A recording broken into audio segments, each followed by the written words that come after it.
kulla alkawar zani aure da ni da ke kin san ba za na rayu ba bike ba abu ni na san koda da rai jiki na ba halin satin da dai kin san ni ke kadai na ke buri ba bike ina zani maza ce ki sa.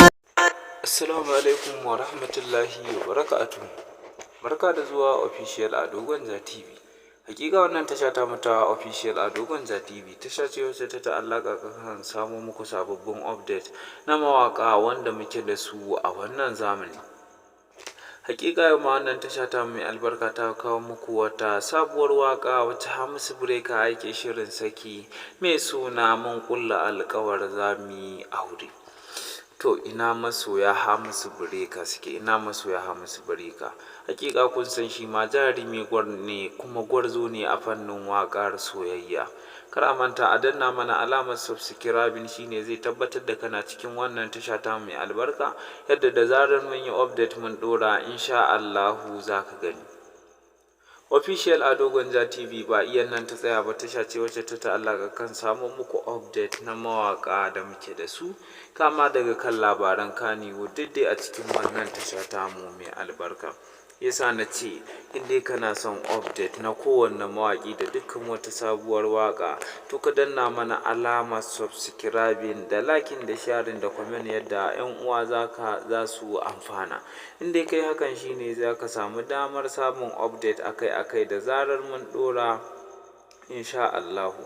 Official Ado Gwanja TV ba iyan nan ta tsaya ba. Kun san dai shi ma Hamisu gwarzo ne kuma mayaki ne in dai a fannin waƙar soyayya ce. Shi yasa naga ya dace na kawo muku wannan sabuwar waka da yake shirin saki a cikin wannan wata na January na 2025 insha Allahu, nan ba da jimawa ba. In dai kana tare da official Ado Gwanja TV ba za ka rasa dukkan wani update na kowanne mawaki ba, musamman ma gwarazan mawakanmu da manyan mawakanmu irin su Naziru Sarkin Waka, Nura M Inuwa, Umar M Sharif da shi kansa Hamisu ga Ado Gwanja, da ma matasan mawakanmu irin su Salim Smart Auta, Waziri Auta MJ. In dai kana tare da official Ado Gwanja TV insha Allahu ba za ka rasa update akai ba. Kada a manta a danna mana alamar subscribing wato alamar ƙararrawa da liking da sharing da comment shine zai tabbatar da kana cikin wannan tasha ta mai albarka, yadda da zarar mun yi update mun dora insha Allahu za ka gani. Official Ado Gwanja.